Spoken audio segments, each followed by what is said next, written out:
Salam sejahtera. Jalan-jalan ke Indonesia, jangan lupa singgah ke Sentani. Semoga Anda terinspirasi dan berbahagia menyaksikan tayangan ini. Memang enak makan ketela, apalagi makan pakai sambal terasi. Mari semangat wujudkan profil pelajar Pancasila melalui pembelajaran berdiferensiasi.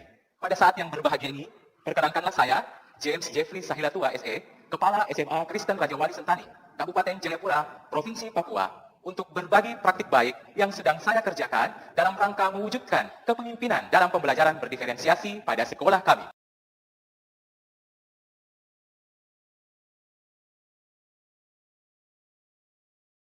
Masa pandemi COVID-19 benar-benar telah menciptakan suatu kondisi yang disebut learning loss yang mengakibatkan kemunduran atau penurunan dalam proses belajar, tingkat pemahaman materi pembelajaran, maupun antusias dari peserta didik. Oleh karena itu, dalam rangka pemulihan kondisi tersebut, khususnya di masa transisi menuju kehidupan new normal ini, para pendidik dan tenaga kependidikan di setiap satuan pendidikan memegang peranan yang penting untuk mewujudkan pembelajaran yang berfokus pada peserta didik.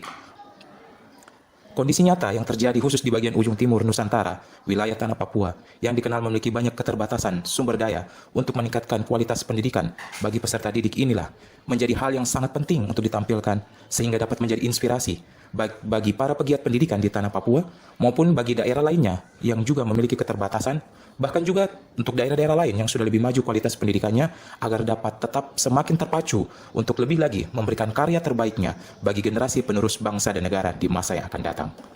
Bersama kita merumuskan, merancang bagaimana proses pembelajaran berdiferensiasi akan kita lakukan. Jadi kita menggunakan laporan data dari hasil asesmen diagnostik non-kognitif di awal yang kita sudah buatkan anak kita pakai data itu. Nah, nanti kita gabungkan juga dengan data asesmen diagnostik kognitif yang sudah dilakukan oleh setiap mata pelajaran. Dari data yang kita dapatkan itu, kita bisa memetakan anak-anak kita mana yang memiliki profil belajar lebih ke auditori atau visual ataupun yang kinestetik. Nah, kemudian dari situ juga kita bisa dapat informasi mana anak-anak kita yang memiliki daya serap atau daya pencapaian pemahaman terhadap materi itu, apakah dia termasuk anak yang general, yang umum, ataukah yang mengalami kesulitan dalam belajar, ataukah yang memiliki pencapaian yang tinggi. Nah, ketika kita sudah mendapatkan informasi itu, kita mulai bisa membuat rancangan pembelajaran yang berdiferensiasi. Rancangan yang bisa kita lakukan, pertama dari sisi konten. Konten kita awali dari kita punya modul ajar.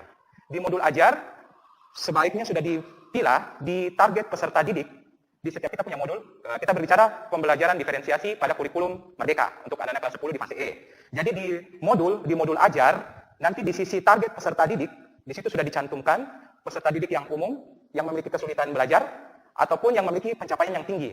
Itu di bagian awal modul. Kemudian ketika masuk di kegiatan pembelajaran, di kegiatan inti, di situ mulai dilakukan diferensiasi. Diferensiasi pertama yaitu media pembelajaran yang Bapak Ibu harus siapkan.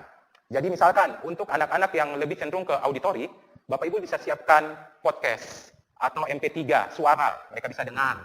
Atau juga bisa pakai cara anak-anak nanti itu membaca buku, dalam satu kelompok anak-anak baca buku, satu orang yang baca, yang lainnya mendengarkan, kemudian mereka diskusi, kemudian mereka menyelesaikan lembar kerja peserta didik yang sudah dibagikan.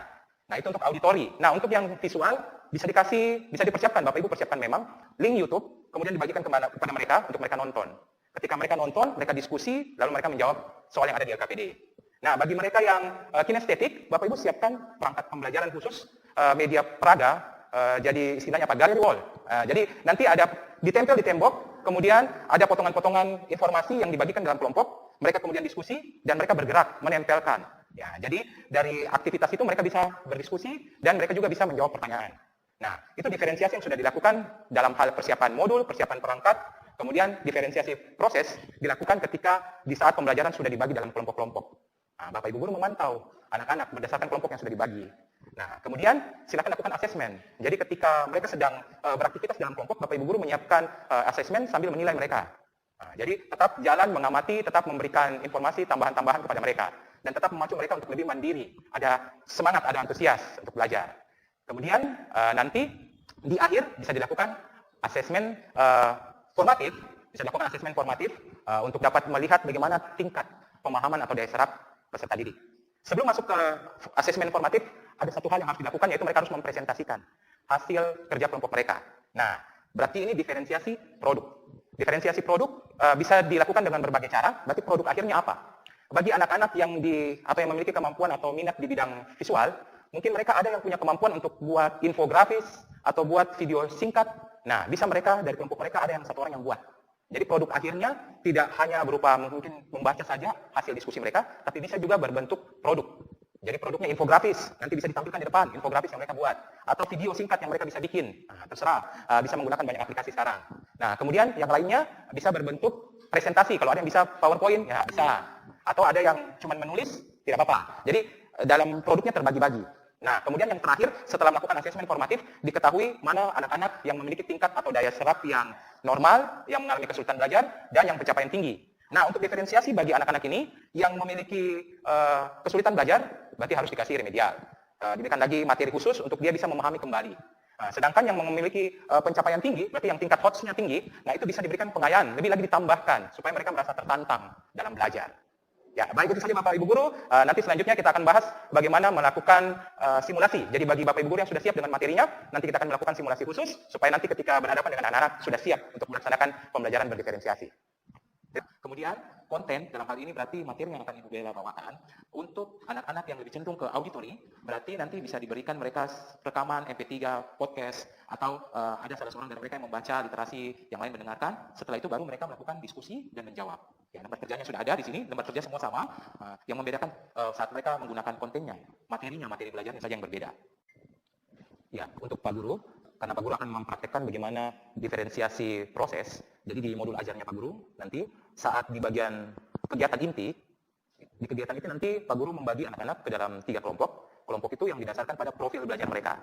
Nah, profil belajar mereka kan ada yang lebih condong ke audiovisual, ada yang lebih ke auditori, dan ada yang ke kinestetik. Nah, nanti diatur, Pak Guru nanti buat bahannya. Setelah buat bahannya, kemudian nanti Pak Guru jelaskan di proses pembelajaran, supaya anak-anak membentuk kelompok sesuai dengan yang Pak Guru sudah bagi sebelumnya. Nah, nanti di kelompok itu akan ada aktivitas. Aktivitas itu nanti di kelompok 1, mereka dikasih link video YouTube untuk mereka bisa menonton. Setelah mereka menonton, mereka berdiskusi. Kemudian nanti Pak Guru membuat LKPD untuk mereka kerjakan. LKPD itu berdasarkan hasil diskusi mereka dan hasil mereka menonton video.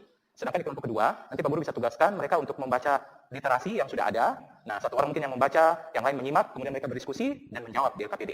Sedangkan untuk kelompok ketiga yang kinestetik, itu nanti Pak Guru akan membuat alat peraga yang berkaitan dengan replikasi virus. Jadi semua materinya nanti sama, cuma yang membedakan nanti ketika prosesnya. Baik, untuk memahami materi ini lebih dalam lagi, saya akan membagikan kalian dalam beberapa kelompok. Aktivitas selanjutnya kita bekerja dalam bentuk kelompok ya. Nah, untuk kelompok 1, silakan nonton video yang saya sudah bagikan linknya. Setelah kamu nonton dan isi kerja di LKPD. Itu ya, nonton link yang ada pada video tersebut. Nah, untuk kelompok 2, silakan baca literasi ini, baru setelah baca pahami, baru isi di dalam LKPD. Nah, untuk selanjutnya, kelompok 3 silakan tempel alat peraga ini di depan, ini, lihat situ. Kita. Nah, proses kimia yang seperti itu adalah reaksi kimia hijau. Kita kenal dengan reaksi kimia hijau. Untuk mendalami materi ini lebih lanjut, Bu Guru akan membagikan kalian dalam beberapa kelompok.